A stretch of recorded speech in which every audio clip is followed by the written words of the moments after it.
Hello, it's my absolute privilege to be here with Celia Visser in Celia's beautiful and award-winning home today.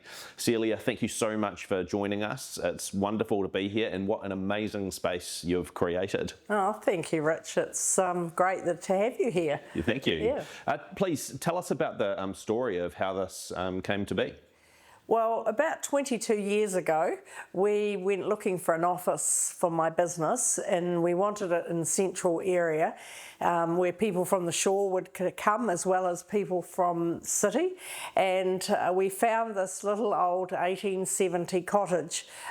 We wanted to rent it out at first and rented it till about 9 years ago when I bought it. But at that stage when we were looking, it was actually rented by some people who it was actually a drug house. And we had a lot of fun cleaning up the property because there were a lot of needles outside, and people used to drive up every day looking for their drugs. So it was pretty shabby. We did it up once for the office for my staff. At that stage I had about 6 staff, and then a few years after we bought it, we decided that we would do this up in the style that we've decided now and move in. So still my office, but it's more our home now. Wonderful, and you've created such an eclectic sort of style. So what was the inspiration in terms of your design and when you first looked at it? I wanted it to be, the extension to be modern, but also to work with the old part of the house. And so because it was really old, we kept some of the floors in the front rooms to remind us of the old Cowrie workman's cottage, but actually wanted this extension to still have a feel of the old, so hence the steel critter windows and doors, and then the tongue and groove, and having a bit of a slight industrial feel, but also just I really had fun with it. Wow. Well, shall we take a look around and see what this place has got within it?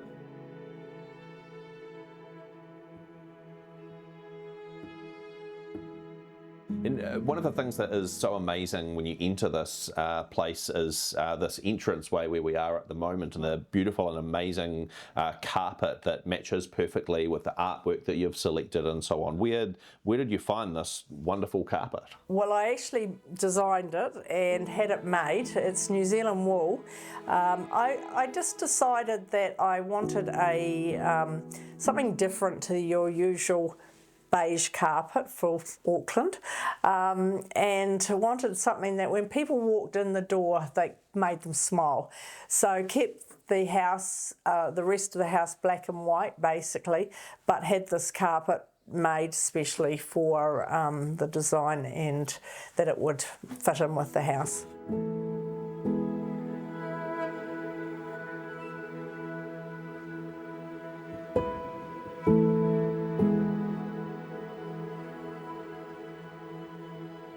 So Celia, this is the original end of the house. Yes. Can you tell us about the elements that you kept within this, some of them that you transferred through into the new extension? Well, we decided we'd keep the old Cowrie here. It is very worn and very sloped actually, which is not ideal for a bedroom. But where the painting is here above the bed was actually an old two-way fireplace originally, and that had to go because it was actually just crumbling. The mortar was shells, and it really, it showed its 1870s look. They'd obviously hung pots in there cooking and things in there, so that was quite fun when we discovered that. But we lined it all. It was originally Hessian and the sacking that you used to have in old houses. Apart from that, we jibbed it and painted it, and it's kept its original size of the house.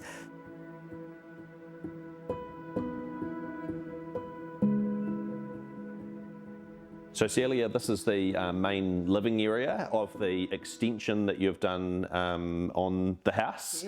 Tell us a little bit about what you've done in here to create such an amazing environment. Well, probably the ceiling was the main. I wanted height because in the old part of the house it's 2.9 stud, and so I didn't want to go low in here, and so we've got just over 4 metre stud here, and then the windows, which are Criddle type steel, the system came from Italy, is really condenses into the old part of the house, and then bringing in the tongue and groove, which is proper tongue and groove, ceiling in the steel beams. But moving on to other parts, I wanted a fireplace that actually warmed the rest of the house but was quite modern, so bringing in a bit of eclectic, modern and old really.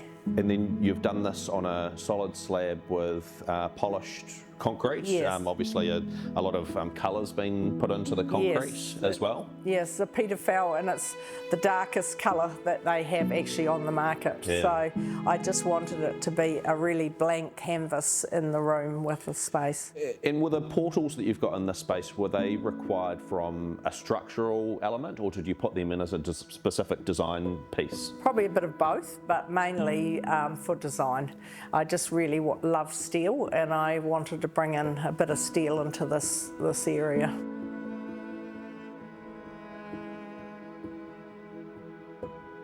Celia, they say the kitchen is the heart of the home, and in this house it truly is. What a wonderful design you've done here, which obviously you're extremely well renowned for, and of course a world award-winning designer. I'd love to know about what it is that you've done in here and where the ideas came from for this. Yeah, well, I wanted the kitchen to be part of the whole living and open plan, but because when you're entertaining, sometimes you don't want to see everything on display. So at the moment it's all open, and that's how it looks when we're working in it, but you can close off these doors. They're the Blum Revago doors as system, and I was the first one in New Zealand to be able to use that, which was pretty amazing. And they actually pocket slide away, but so much easier than the old system, and then 3/4 closed, and you just push them closed. What it does mean is that you do have to plan things very well.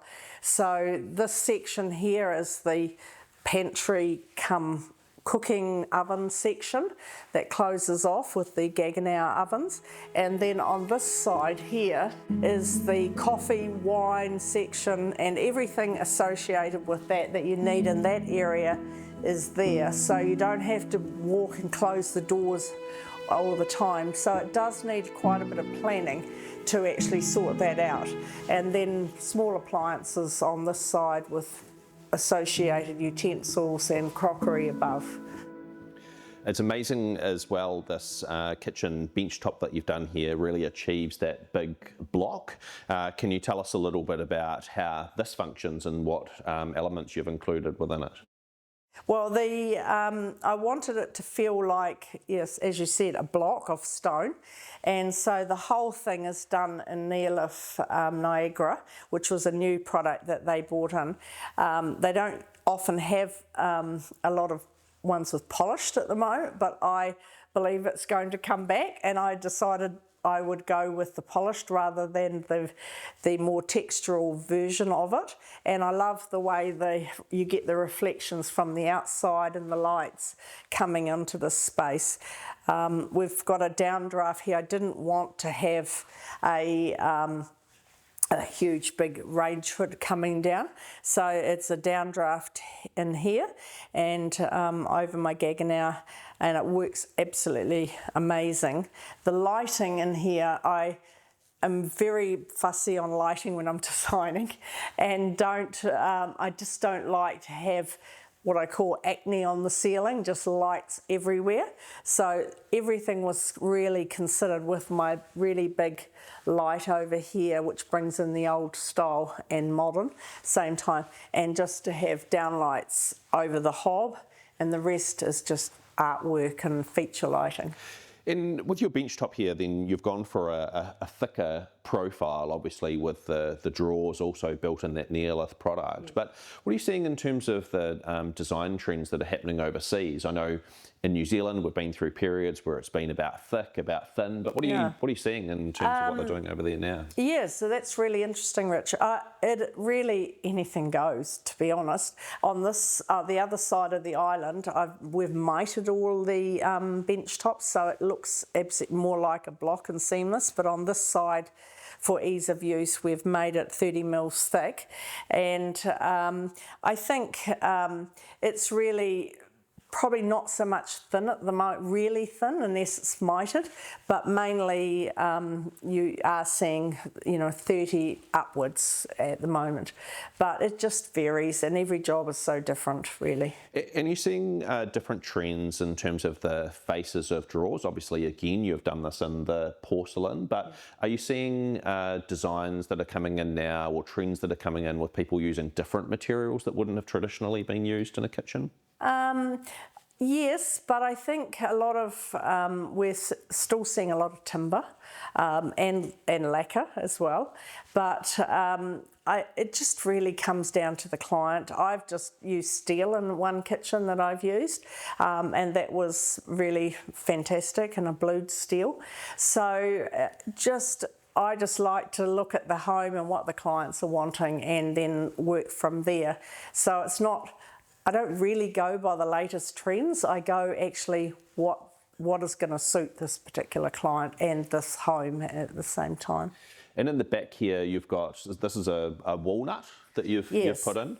And then you've gone for lacquered cabinets with the traditional sort of profile on them. Yeah, that was a specific thing I did, which was really interesting because I wanted to bring in the slightly older style of the house, but have it more quite different when you open the doors. And so the veneer is a beautiful rich veneer in walnut and all book matched. The other product at the back here is a Laminex product, and it's an acrylic. They're black pitch acrylic, and just the contrast with the black and the walnut looks really smart, I think. Yeah, it's a wonderful space, and I wouldn't expect anything less from you, Celia, of course.